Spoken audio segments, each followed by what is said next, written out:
the Fred Warner thing is interesting as hell. I wondered on ESPN 1320 at the radio station that I work and host a show on 10 a.m. to noon every day. I wondered on the show if the prospect of Fred, and I've wondered about it here too, the prospect of Fred Warner coming back from the NFC Championship game, would that motivate the 49ers in any meaningful way in Seattle? And then they opened his practice window, which I did not think there was a chance of. I didn't think they would do that until he was like ready to practice and ready to come back. And they opened his practice window this week. And at first I thought, oh, okay, so they get Warner out there. He's in practice. His teammates can see him. He's bringing the energy. He's bringing that leadership, and they'll get him squared away to possibly play in the NFC title game. And then he talked on Wednesday. And then the videos came out of him at practice on Wednesday. It's kind of interesting. I'm just going to say it. I think he's going to play. Go ahead.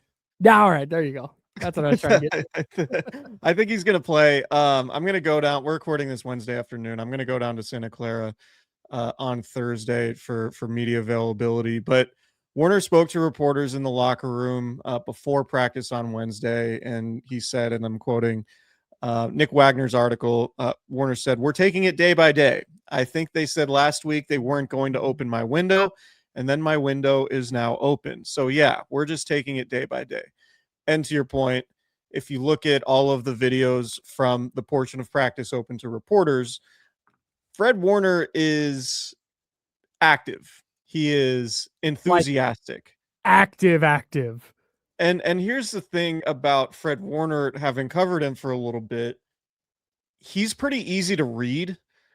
And I think if Fred Warner knew that he wasn't playing on Saturday, there wouldn't be quite this level of energy and enthusiasm. It would be more like a little bit more, I don't know if restrained is the right word, but just not as boisterous. You had Robert Saleh coming out earlier on Wednesday and just talking about how Warner's just all energy right now.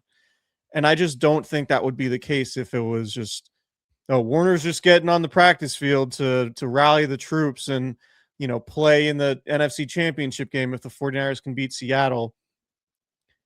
It's just everything is pointing, including what Warner said, everything is pointing to Warner playing.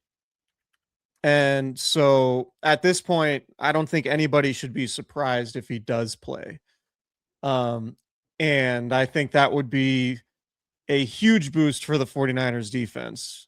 And I don't know if the Seahawks would necessarily be taken off guard at this point. Not that it really matters. Like, I don't think the Seahawks will be like super stunned to see 54 out there. And oh God, our game plan is like, is we got to redo everything we game plan. Like, I don't think it's going to be anything like that. It's not like a Jordan Watkins situation. No, absolutely not like a Jordan Watkins situation. But it's something where the 49ers so badly just need talent on defense. And when that talent also happens to be a coach on the field who can get everybody lined up, who can also like cover the middle of the field like very few, if any, linebackers in the NFL can, and who can also be an emotional force, and who can also, Frank, like, I don't think this gets talked about enough with Fred Warner. He's an excellent shit talker, and he can absolutely back it up. If you're Fred Warner, like, a significant portion of your job Sunday or Saturday is to get in Sam Darnold's head if you're playing. Right. And I don't think that would be particularly difficult for Fred Warner to do. So I think this all, I don't think you could understate the impact of Fred Warner being out there Sunday.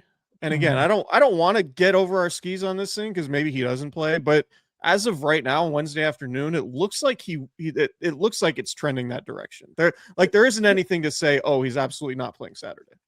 Here's my question. And this might be a stupid question. I don't know. I'm not a doctor. I do Google stuff on WebMD, but that's a whole other thing.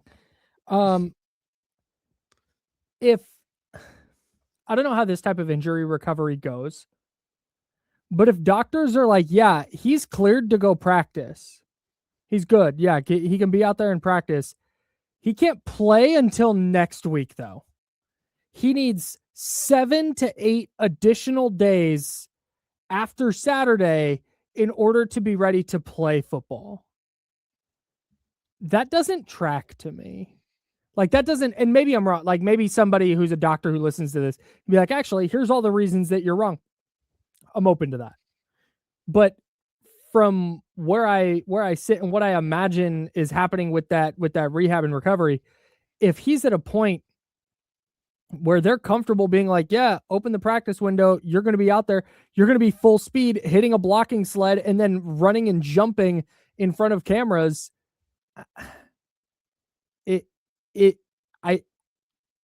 feel like you'd be ready to go play, but maybe the leap between that and playing in a game is just so massive and everything is so minute at this point with the injury recovery that those 7 to 8 extra days do matter. But man, with that and with my fake doctor thinking and with all the evidence that you laid out from reporting today on the ground in Santa Clara, I went from thinking, because yesterday when they opened his practice window, my thought was, this may be a motivational thing. I'm not sure he's going to be back for the NFC title game, but if they go to the NFC title game and let's say he doesn't play and they win that, they have a whole nother week and then they can activate him the week of the Super Bowl. Like, it'd be a whole thing. And I've gone from that in 24-ish hours to like, yeah, he might just play this week.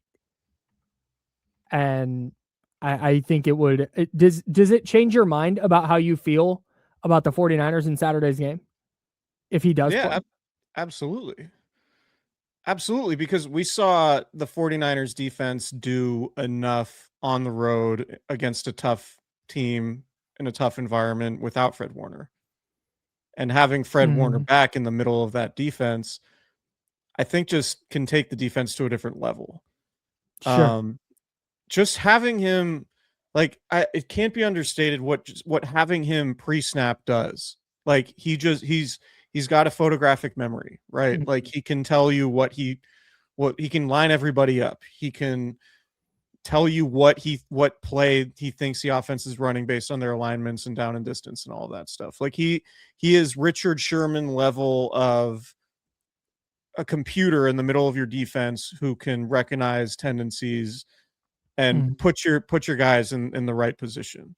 And that's just massive. And I think that's a huge difference between him and even, like Tatum Bethune, obviously. I think Eric Hendricks playing for as long as he has in the NFL and playing at a reasonably high level can approximate that to a certain degree, but like not be, he can be trigonometry, but like Fred Warner can be advanced calculus. Sure. Right. When it comes to just like the mind game like preparation, play recognition, things like that. So yeah, I think it absolutely matters. I would be curious to know, I haven't checked the point spread yet, but if the Niners are touchdown underdogs, I would have to think that's in large part because, they're not expecting Fred Warner to be out there. I would think I don't know how much you'd move the line. I would think it would move it down to like at least a point. Seahawks are currently -7. Do you think so? You don't think Fred Warner would move the betting line? He might move it. He might move it half a point or a point, but I don't know if he moves it dramatically. Yeah, man. The Niners have won their last 4 games in Seattle. Sure, I'm not. I just whether it moves the betting line or whether it moves my opinion on whether the 49ers can win are different. Sure. You're not, if it got bet up to 7, books aren't going to go, yeah, hey, Fred Warner's back. It's -6 now. If a bunch of people are going to be like, okay, well then great. We'll get our Seahawks -6 again. Like quarterbacks typically move lines. That's just that. I don't know. Yeah. We'll keep a very close eye on it. If he gets activated, the first thing I'm doing is checking the point spread. Yeah. Because I'd be interested to know that.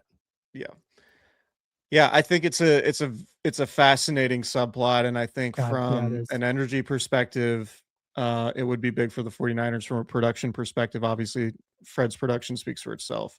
Mm-hmm. So be interested to see, but like it doesn't.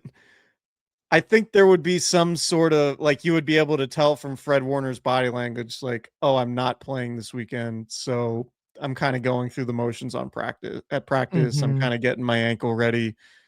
It's like just seeing these clips. It's like, no, if you were to imagine what Fred Warner looks like preparing for a playoff game in 3 days, this is what it looks like. See, I want to offer a counterpoint. Not that the devil needs more advocates, but let me play devil's advocate here. Perhaps the energy is just a matter of, God, was it 2.5 months ago? 3 months ago, whatever it is, he went down with an injury that looked like it for sure ended his season. And he even said on his podcast, I didn't even think about returning this season. So I'm really excited. Maybe the team opened his practice window because the doctor said, yeah, he can get out there, limited practice. He can only do X, Y, and Z, but it's fine to get him out there running around. And the 49ers have just said, yeah, you're coming back next week. Help get these guys, do everything you can to get these guys through this week. And you are suiting up without question in the NFC title game. Maybe that's it. Maybe he's bringing that energy because he's so excited to be back, and he's doing everything in his power to get the team ready to try and upset Seattle. So I don't disagree with any of that. What I would say, and we don't know what the reps are looking like at practice, and Kyle Shanahan or Robert Saleh is not going to say like who was getting first team Mike linebacker reps in when the media is not out there for the 20 minutes that they're allowed to be out there. Hey, can you describe practice when we're not out there, please? But it would be a waste of snaps because you have a short week and reps are so limited to be giving Fred Warner first team reps. And again, I don't know if he's getting first team reps, but it would be an absolute waste to give Fred Warner first team reps if he's not playing. Right. Sure. So if that information becomes unearthed, I think that will pretty much tell us whether or not Fred's going to play. I might have something here. Stand by. This is typically when I do something like this, I'll be like, this is bad podcasting, but literally we're finding out about the Fred Warner stuff as we're preparing. So I'm not. Yeah. This came out like half hour before we started recording. Okay. Let me drop this on you. Okay. And perhaps because yesterday was a walkthrough, the practice report was estimated, etc. Kalia Davis told reporters yesterday that he didn't even notice Fred Warner out at practice. And then they were lining up and he turned around and went, oh, 54 is right there. As in Fred Warner was on the defense lining up behind him. Do you know who started at defensive tackle for the 49ers against the Eagles? Was it Kalia Davis? It was Kalia Davis, Chris. Judges, maybe I'm being stupid here, but it's just it's a lot of signs, and maybe we're making some of them up, but man, it's just so it's kind of incredible, like how when you think about or when you hear like the numbers of like what practice is like during, like even when you go to training camp. You've been to a training camp practice. Like the first team on offense and defense maybe gets like 20 plays during a training camp practice, right? And that's training camp when it's like meant to be really difficult, right? You're like getting your guys into shape to prepare for the regular season. Practices during the week, and particularly short weeks during the regular season and the playoffs, are meant to like get your plays down while also keeping your guys fresh. And so the reps are just extremely limited. And we heard Kyle Shanahan talk about it this week. Like Tuesday's practice was essentially a walkthrough, right? Like, and they're like practice is going to be very limited this week because they're on a short week. They're traveling for the second week in a row, et cetera, et cetera. So every rep on the practice field in full team drills is going to be very meaningful. Like it's not like the first team defense is going to be out there for running 50 plays. Mm-hmm. So it's probably more like 15 or 20. And Right. most of the work they do is more like in walkthroughs and in meetings and stuff Mm-hmm. like that. So for Fred Warner to be out there with the starters is not like, oh, That'd be a let's big just, deal. yeah, it would be a big deal. It wouldn't just be like, Mm-hmm. oh, this is just a novel thing. Maybe he's back next week. We'll see. We'll see if we win Yeah. Saturday. Like, no, like if Fred Warner is getting first team reps at practice, it is because they expect Fred Warner to play. Correct. Yeah, they don't just fuck around with first team reps when the season starts. Right. Which is why it's, I mean, separate thing, but that's why it's so difficult to like just change starters mid-season or to try a rookie out at a position mid-season because you don't have a ton of reps in practice. Yeah, Anyway, like anybody who's not in the starting lineup or like a regular contributor, those guys are like on scout team. Yeah, right. And maybe like, like Jordan James has probably gotten like 5 practice reps or runs combined in like the last month of practice. Oh, if that, yeah. You know what I mean? But people are like, Yeah. "Oh, why not Jordan? Why isn't Jordan James playing?" It's like, well, because he's getting like literally no work in practice because I'm just saying as an example. Oh, I I was know about there to isn't say, is that a loud contingent? No, it's not. It's not. But like Chris that's McCaffrey why just putting up offensive player of the year numbers. It's like, can we get Jordan James some looks? but that's the Christian McCaffrey stuff aside, that's why you don't see like when young players get buried, it's often because there's just no practice time for them to elevate themselves unless there's an injury. Yeah. I have a question for you going into Saturday. Do you feel better or worse about the 49ers chances to win this week than you did last week? I want to make sure I'm phrasing this right. Do you feel better or worse about their chances to beat the Seahawks than you did about their chances to beat the Eagles? I think I feel the same.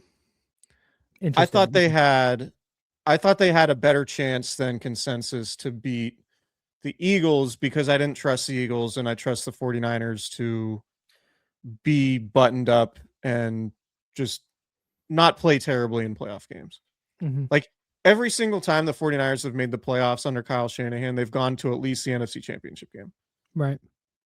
And I know this team is obviously talent deficient largely because of the injuries, but there's still something to the infrastructure, and that kind of bore out, right? And we've seen the 49ers win a lot of games in Seattle. They've won their last 4 games there. Sure. Brock Purdy, I don't think, is lost in Seattle. Is that correct? Yes. He's lost to Seattle. He just hasn't lost in Seattle. In Seattle, yeah. So I don't think, as good as the Seahawks are, I don't think this is some insurmountable thing. And the Seahawks don't have a long history of winning playoff games. Sam Darnold certainly doesn't have a long history or any positive history that you could really trust him in a big moment. I know he played okay in week 18. I didn't think he was great. But I also think from a human nature perspective, like the fact that the Seahawks came and beat the 49ers ass on week 18 on their home field for the 1 seed, I actually think that helps the 49ers this week. And then talked mad shit afterwards. Right. Like I think that helps the 49ers both from like all right, we have a lot of stuff to clean up. Like they have a lot of film to look at, et cetera, et cetera. But just from a human nature standpoint, I don't think the Seahawks, as much as they talk about it, as much as Mike McDonald emphasizes it, I don't think the Seahawks are in the same headspace as they were. Like when you go beat a team down, it's hard to approach the game the exact same way you did 2 weeks earlier or 2 weeks later, knowing that, hey, we play our game, they don't have a chance against us, which is what it looked like in week 18. But I think that plays into the 49ers' hands just from like an emotion, human nature element. Now, the Seahawks defense might be the best defense in the NFL. Totally. And they might be a terrible matchup for the 49ers. Yep. And Mike McDonald might be the best defensive coach going in the NFL right now. And in terms of like having players for your scheme at every level of defense, the Seahawks might be number 1, them or Houston. Yep. But I just think like so much happens in the NFL that we don't expect. Seahawks are clear and obvious favorites for good reason, but we see favorites lose all the time in the playoffs. Sure. So I think the 49ers at least have a puncher's chance. And I wouldn't I don't know that I'm going to pick them necessarily, but I wouldn't be surprised if we come out of the game and it's like, oh, Sam Darnold wasn't great. Brock Purdy was really good. Fred Warner's flying around, like giving them an emotional boost, and the Niners win a low-scoring game. Like that wouldn't surprise me at all. Yeah, it sounds like Ricky Pearsall is also optimistic. He's going to play. Trent Williams is going to play. Neither of them played in that Week 18 game. I think it's meaningful to me, and maybe this is just me being irrational, where I didn't think they had a great shot against the Eagles. But part of it was because, like, man, they looked terrible the week before against Seattle. And now this week, I think it's maybe a little bit more of a coin flip than last week was, but I don't know if it's just because I just watched their defense look pretty good and make some plays and watch their offense come up with some explosives and some timely touchdowns. And maybe it's just that. And I'm just drafting off of last week. But when you start looking at all the players who could be back, not even including Fred Warner, but if you want to throw Fred Warner into that conversation, it's a little bit different version of the 49ers in terms of getting some players back healthy. And I think that's an advantage for San Francisco that they just played Seattle 2 weeks ago. Like this is not some completely different version of the Seahawks, as the Seahawks they saw in Week 18 are going to be so different than the ones they saw in Week 1. I think it's a little bit different version of the 49ers, a little better version of the 49ers. Certainly a healthier version. Versus, pretty much the same Seahawks team. Except it looks like Charles Cross, their left tackle, is going to go, which would be a significant deal for them. I think one of the biggest factors in that game for the 49ers was just their inability to tackle, right? They missed so many tackles. Bad. 18, I think. 18 missed tackles, according to Pro Football Focus, of course. Of course. According to...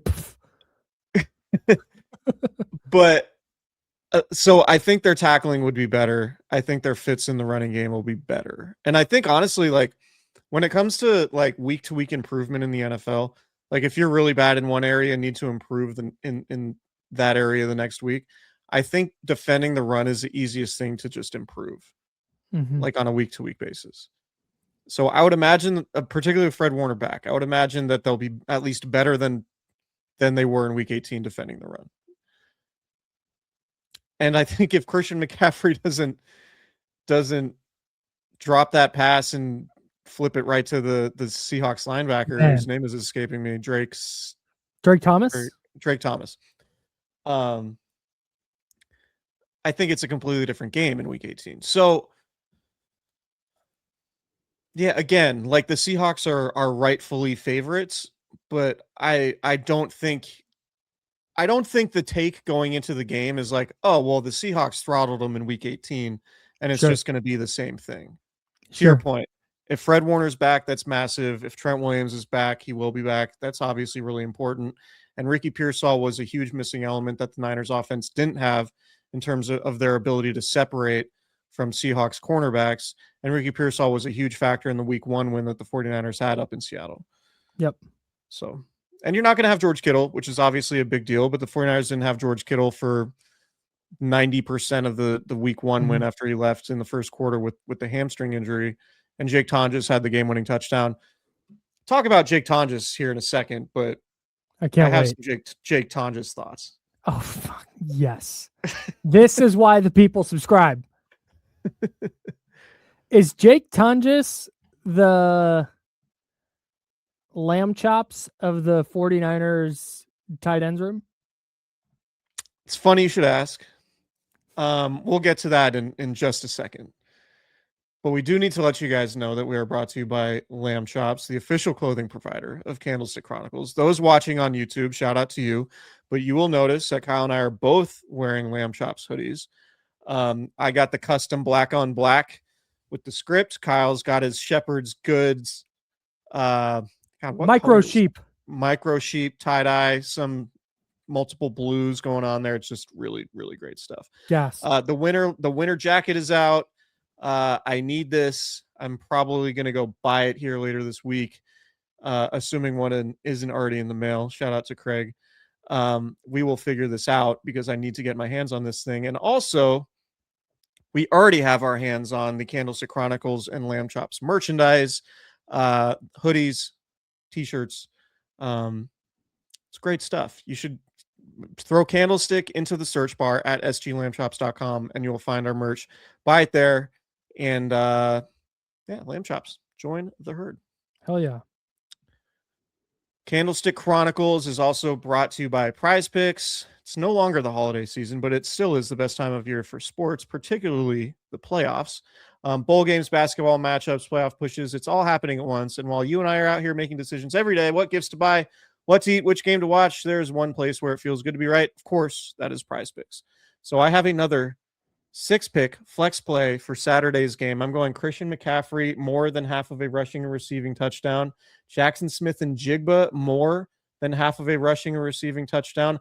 I'm going Jake Tonjes, demon play, more than half of a rushing or receiving touchdown. Eddie Pinheiro, more than half of a made field goal. Jason Myers, the Seahawks kicker, more than 1.5 made field goals. And I'm going with Juwan Jennings, more than 41.5 receiving yards. That is my 6-pick flex play. We have an incredible multiplier in that. So make sure you download the Prize Picks app today. Use code Candlestick to get $50 in lineups after you play your first $5 lineup. That is code Candlestick to get $50 in lineups after you play your first $5 lineup. Prize Picks. It's good to be right. All right, man. You teased it. You got to let the people know your Jake Tonjes thoughts. Go ahead. Would it surprise you at all if we come out of Saturday's game and it's like, oh, Jake Tonjes, 6 catches, 70 yards, and a tutty? No, when what was the game Kittle missed? Or no, he played, and it doesn't matter. Jake Tonjes is just good, man. Like, he can play. I think he's solid. So there's obviously, he's not George Kittle. I'm not, but I think the 49ers are more built to withstand the loss of George Kittle now than they ever have been over the last 7 years. Mm-hmm. It used to be George Kittle's down and now it's like, all right, Charlie Werner, Ross Dwelly, you're up. And if you got a catch or two from those guys, it was like, all right, hey, that's big time. And that's the Luke Farrell type of player. But I think when you have Jake Tonjes in there, like, defenses have to at least honor him as a pass catcher. Yeah. And he clearly has the trust of Brock Purdy, which I think is a really big deal, particularly on the road in Seattle. So losing George Kittle is massive. The 49ers offense is worse because of it. But I think it used to be like, man, George Kittle's out. I don't know what they're going to do. Like, it's going to be a slog. And now it feels like, okay, there's still going to be some plays there to make. Now, whether they make them, I don't know. But I think Jake Tonjes is a good player. Yeah, I think the combination of Jake Tonjes, Ricky Pearsall, and Kyle Juszczyk can get you a decent enough percentage of George Kittle's production, at least in the passing game, to where your offense isn't completely throttled. Yes. And my overarching Jake Tonjes take is that if you're going to miss George Kittle for a significant portion of next year or all of next season, I think Jake Tonjes is good enough that you don't need to make a premium investment in a tight end, whether it's paying somebody $10 million next year or drafting a tight end in the first 3 rounds. I think Jake Tonjes is good enough to where you could ride with him as your starting tight end. And if you build out, if you add another top tier receiver talent to your receiving core, or you add a weapon elsewhere, then you would be fine without adding a George Kittle type tight end to that room. I just think Jake Tonjes is solid enough that he can continue to develop into like a starting caliber tight end that you don't feel terrible about. Yeah, I don't hate that. Especially if and this is fast forwarding way too far, but if there's an offensive tackle you like in round 1, we know they need to address receiver early. They may need to figure out something at safety. They may need to figure out something at linebacker. Like defensive line is always a possibility. There are so many positions they're going to need to address in this year's draft. If you can punt tight end to 2027 or beyond, then I think you can with Tunja specifically. The practice report just came out. I gotta go write about it from Wednesday. So I'm just going to read it from top to bottom on Wednesday. Jair Brown did not participate with the hamstring injury. I don't think he's playing. And I think you might feel okay about Marquise Siegel playing. I think so too. I don't hate that for the 49ers at all if Siegel has to play, to be honest. Siegel might be better than Jair Brown. I agree. Jacob Cowing, full participant, second day in a row. We'll see if I bet he plays about the same amount as Jair Brown. Luke Gifford. I think Fred Warner has a better chance to be activated off IR this week than Jacob Cowing does. Oh, that's a really hot take. Thanks. Luke Gifford, DNP quadriceps. Yatur Gross Matos, limited participant for the second day in a row with the knee. Ricky Pearsall, limited second day in a row with the knee. Dominic Pooney, limited second day in a row, ankle. Fred Warner, limited second day in a row, ankle. Keon White, groin hamstring, limited. Trent Williams, he was limited yesterday, full participation today. That's a good sign. D. Winters, limited yesterday, full participation today. So I have a question. Great. Going back to the linebacker, Fred Warner plays. Mm-hmm. Who do you think should be the weak side linebacker? Would you rather have D. Winters slightly hobbled by the ankle injury, maybe not 100%, or Garrett Wallow? I think, or do you just say Eric Kendricks? I don't think Kendricks next to each other. I don't think Kendricks can do that anymore. I don't think he's there athletically. I don't think so either. Although he got 11 yards of depth on that 4th and 11. That was crazy because he was on the line ready to blitz and then dropped out and got to where the ball was. That was nuts. No, unless D. Winters is 100%, I would probably go with Garrett Wallow. Just if for no other reason, I think what you brought up earlier, the tackling thing, is going to matter a lot. And Garrett Wallow was really sure-handed in that regard. And I think if D. Winter is going to be a little hobbled or compromised in some way, I don't think I want to take that chance because once you start him, you can't take him off the field. So I think I probably lean Garrett Wallow. He was that good on Saturday. I think D. Winters at 100% is a pretty good player. I agree. But if he's hobbled at all with the ankle injury, that would be tough. But I don't know how much this matters. I'd be curious to talk to those guys. Like, how much does chemistry matter? Like, sure.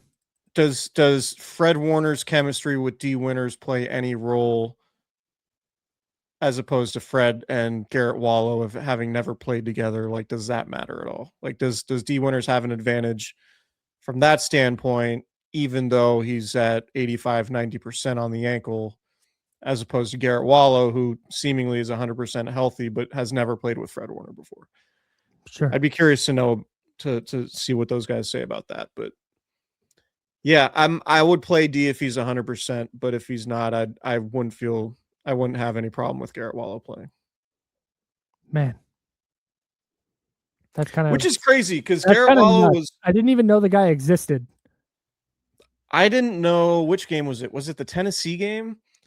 He was a practice squad elevation, so he wasn't even on the flip card. And so the flip card is the thing that's in the press box where it has basically the depth chart and all the players listed on the roster. Garrett Wallow was nowhere on the flip card, I think, for the Tennessee game in mid-December. And he's out there for punt coverage, and I'm like, who the hell is number 49? Yeah. like, who is that? I don't even know. Like, I feel like I watched this team pretty closely. I don't know who that is. And now he's like making a ton of tackles in a playoff win. Wild, dude. It's crazy stuff. Man. Do you want to do predictions today, or do we want to let it breathe? No, we can let it breathe. I legit, this sounds silly. I need to see what the 49ers injury situation looks like on Thursday. Yeah. Even though my guess is everybody's going to be questionable again, but yeah, I think everybody will be questioned, and everybody who's limited will be questionable. I think if Trent's a full participation, he's gonna. There's more tape to grind. He's gonna be on there.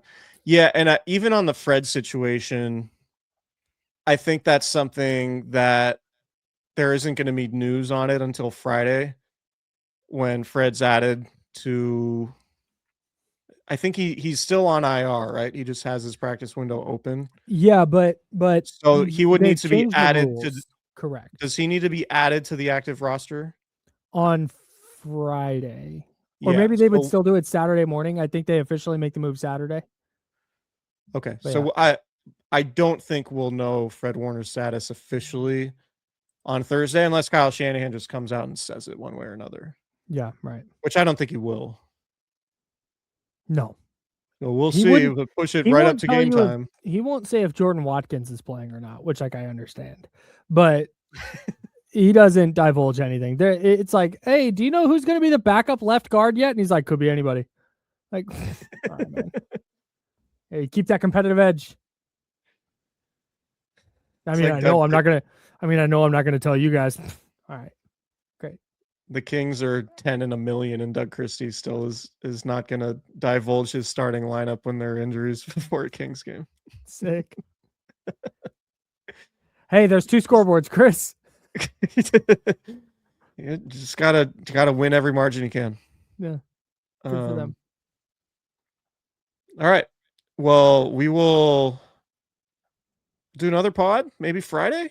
Yeah, I think pod in you before Saturday game. Probably Friday. Yeah, I've got a meeting tomorrow. I accidentally became important at work, and it's ruining my life.